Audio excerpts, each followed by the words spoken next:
اللہ کے رسول صلی اللہ علیہ وآلہ وسلم نے ارشاد فرمایا کہ بچہ ماں کے پیٹ میں ابھی 120 دن کا ہوتا ہے کہ ایک فرشتہ آتا ہے، اس کا رزق بھی لکھ دیتا ہے، اس کی سانسیں بھی لکھ دیتا ہے، اس کا شقی و سعید ہونا بھی لکھ دیتا ہے۔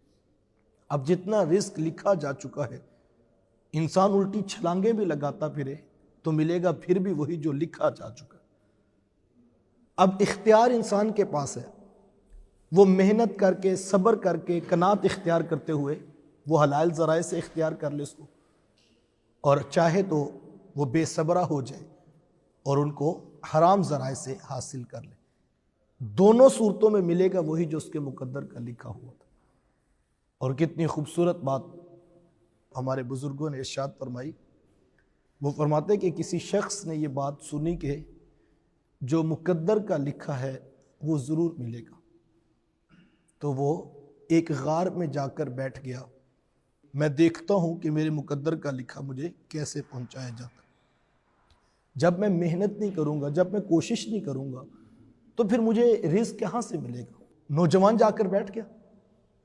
اب ایک دن گزرا، 2 دن گزرے، تیسرا دن تھا اور اس کے اعضائے بدنیاں کمزور پڑنے لگے۔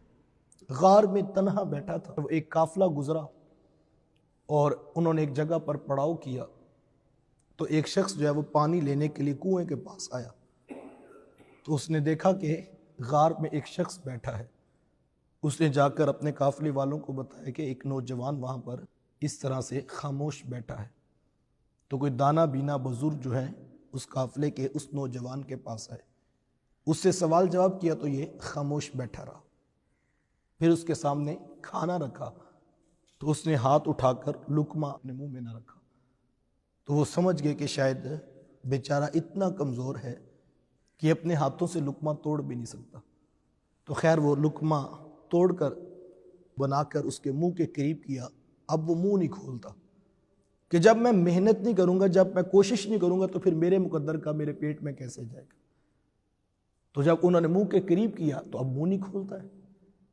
تو کسی دانا شخص نے کہا کہ یہ شاید بیچارہ اتنا کمزور ہے کہ یہ والا کھانا کھا بھی نہیں سکتا ہے، کوئی لیکوڈ ٹائپ چیز اس کے لیے غذا جو ہے وہ تیار کرو۔